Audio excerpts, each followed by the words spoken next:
एक बार की बात है, हरे भरे जंगल में सैमी नाम की एक हंसमुख छोटी गिलहरी रहती थी। सैमी अपनी असीम ऊर्जा और साहसिक भावना के लिए जानी जाती थी। उसे जंगल के हर कोने की खोज करना और रास्ते में नए दोस्तों से मिलना पसंद था।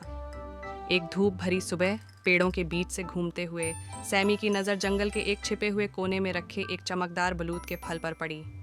अपनी खोज से प्रसन्न होकर सैमी ने बलूत के फल को एक खजाने के रूप में रखने का फैसला किया।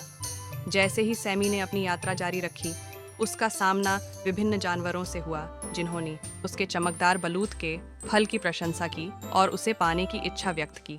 लेकिन सैमी ने अपने नए पाए गए खजाने को अपने पास रखने की ठान ली थी। उसे विश्वास था कि यह दुनिया की सबसे मूल्यवान संपत्ति है।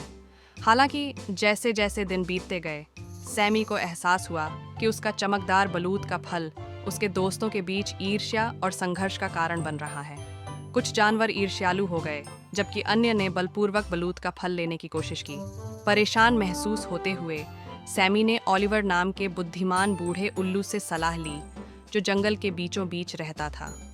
ओलिवर ने धैर्यपूर्वक सैमी की कहानी सुनी और फिर उसके साथ एक मूल्यवान सबक साझा किया। सैमी, सच्ची खुशी भौतिक संपत्ति से नहीं आती। यह दूसरों के साथ साझा करने और उनकी देखभाल करने की खुशी से आता है। ओलिवर के शब्दों पर विचार करते हुए सैमी ने अपने चमकदार बलूत का फल छोड़कर अपने दोस्तों के साथ साझा करने का फैसला किया। उसे आश्चर्य हुआ, दयालुता के कार्य से उसे बलूत का फल रखने से कहीं अधिक खुशी मिली। उस दिन के बाद से सैमी ने उदारता और मित्रता का महत्व सीख लिया। उन्होंने अपने दोस्तों के साथ जंगल का भ्रमण जारी रखा, साथ में बनाई गई यादों को संजोया। कहानी का सार यह है कि सच्ची खुशी दूसरों को साझा करने और उनकी देखभाल करने से मिलती है, भौतिक संपत्ति से नहीं।